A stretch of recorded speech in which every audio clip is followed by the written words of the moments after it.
David, what do you think the pitcher will select next? So unlike last time, the first production rule won't fire because I do perceive a runner on first.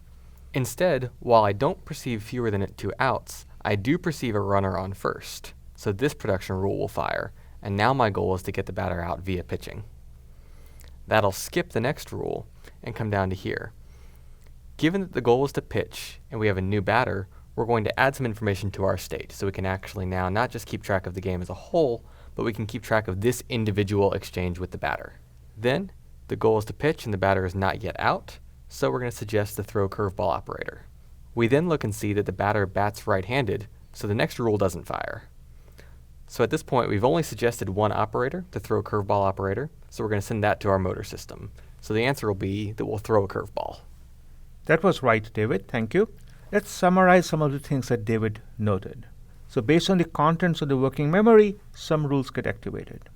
As these rules get activated, some consequence get established. As this consequence get established, they get written. This consequence get written on the working memory. So the contents of the working memory are constantly changing.